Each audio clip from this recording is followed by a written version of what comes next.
there are messages in the environment for early childhood that we're sending to children.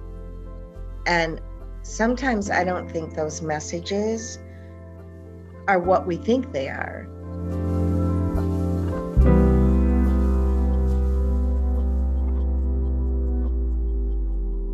I'm interviewing individuals who are experts in the area of classroom design. I'm specifically looking at what strategies can be made in the early education facilities. Very interesting question. And I think I'm passionate about it, actually. I've just dedicated almost every minute of my waking life to designing classrooms, and am coming to realize the dramatic importance of how we design classrooms for early childhood, and why it's so very, very important, and how it impacts our children and their daily lives. So there's an excerpt of your book, Through a Child's Eyes, How Classroom Design Inspires Learning and Wonder. You said, adults remember and children absorb. What does this mean, and how does it relate to inspiring spaces? They absorb the environment. It's almost like they suck it in, and they suck it into their bodies and their beings. And that absolutely is a difference when you think about designing any early childhood environment, is the idea of how do children experience that place. And Alan Gussall, who is a naturalist, and he said, process of experiencing deeply is what we all need. And we all need that from our environments, to experience deeply. If you think about your early childhood and you think about maybe your favorite place to play or your favorite place to be, it's because you were experiencing deeply that place. And that's what Alan Gussall says is sense of place. And when we design classrooms, and if we design them like a cookie cutter approach, what happens is you end up with cookie cutter children. I think that's interesting. What are some things that we can do to avoid that?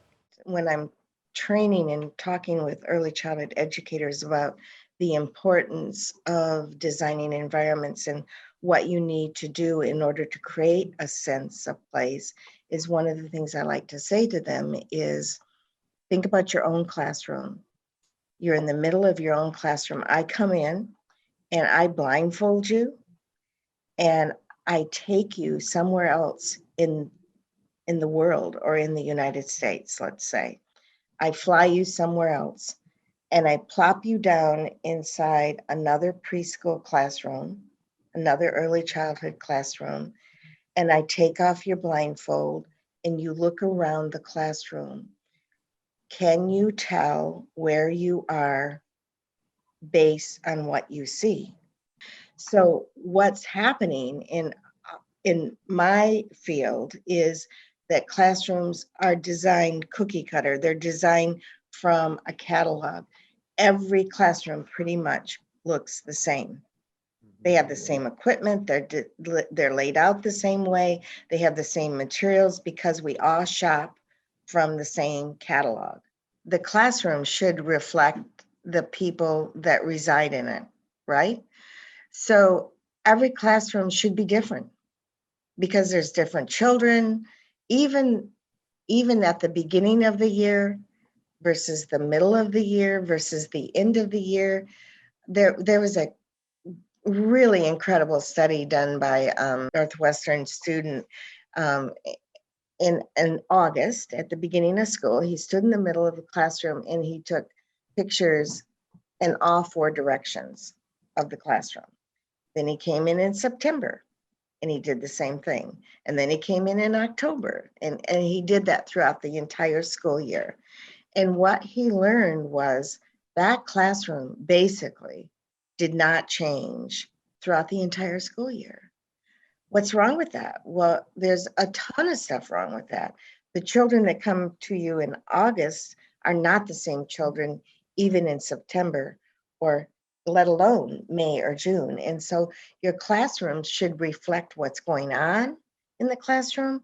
Your classroom should reflect the children and their growth and their evolution.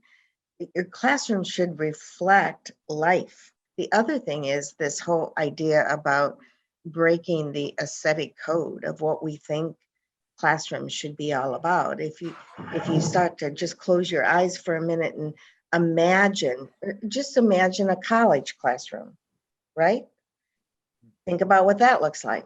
Imagine a first grade classroom. What does that look like? Imagine a high school classroom. What does that look like? Now imagine an early childhood classroom. We all have notions of what an early childhood classroom should look like. It should have bright primary colors. It should have colorful rugs. It should have stuff all over the walls. It should have stuff hanging from the ceiling. It should be filled with stuff, and more stuff. And that's basically how we think about what a classroom should look like. And is that something that can be helped through biophilic design? Absolutely. I mean, Kellert and Calabrese, they have an incredible piece. You can find it online. It's the practice of biophilic design. But in any built environment, there needs to be indirect experiences of biophilic design, which indirect means the notion of nature, like images of nature, natural materials, natural colors, that sort of thing. But there also has to be direct, like real life fish or a water element or plants or animals or, you know. But they also say the third element of biophilic design is that sense of place, that experience. I think in an early childhood environment, all three of those elements should be infused. And unfortunately, when you go into the majority of early childhood environments, it's hard to find a live plant. It's hard to find any um, evidence of nuance of nature, like a wrought iron flower on the wall, or like the natural colors in the natural palette of colors in the classroom, or nature's curves. They have research about curvature furniture and curvature design, and how adults are more akin to curves and a curvilinear kind of environment. Well, a lot of nature is curves too, and how they're less comfortable in rectangular environments. As you even sit in your office and you look around, built environments are everywhere. They're not only buildings, but they're the pathway that goes out to my lake, the pathway that I built, the stepping stones. They're the walking path in the park. They're everywhere. They're the car that we ride in, the airplane. I mean, they're the bridges that we go over. Built environments are everywhere. And because young children spend, I think the average is 30.5 hours a week in a built environment called a childcare center. Wow, we need to start paying attention to what they're spending a huge majority of their lives in. If you were in a room with a furniture designer and an architect, what is one thing that you would want them to take away from what you've learned in all of your years? There are messages in the environment for early childhood that we're sending to children. And sometimes I don't think those messages are what we think they are. We think we're creating this colorful, creative, wonderful space for children. And the reality is, yes, we are, but sometimes we just miss the mark in something. We miss the mark of the importance of that built environment in terms of color and texture and focal point and biophilic. We miss the mark because we're so busy thinking about square footage and where the bathroom should be, and where the changing table should be, or where the cubby we miss the mark of what the true purpose of early childhood classrooms should be all about. And in this book, I am maintaining, or I'm putting forth the idea that the true purpose of early childhood environments should be preserving the importance of being little. Childhood is fleeting. It quickly goes by. You know, children think that dolphins can talk and that unicorns can fly and that there's a magic fairy that puts good stuff underneath your pillow.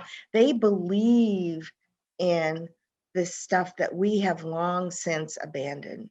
They believe it's a magic of childhood. We need to, as designers, as educators, as architects, need to understand that our environments, the importance of environments and the true purpose of environments is to preserve the magic of childhood. We need to get together and we need to share our knowledge, because by sharing our knowledge, all of us, by sharing our knowledge, we can make better environments where children can gain understandings and where children can grow to their very fullest and they can become whatever they want to become.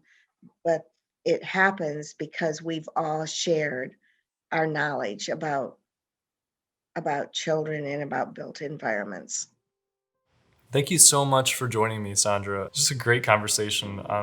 I feel like I learned a lot, and I feel like our viewers will too. I appreciate you doing this with me.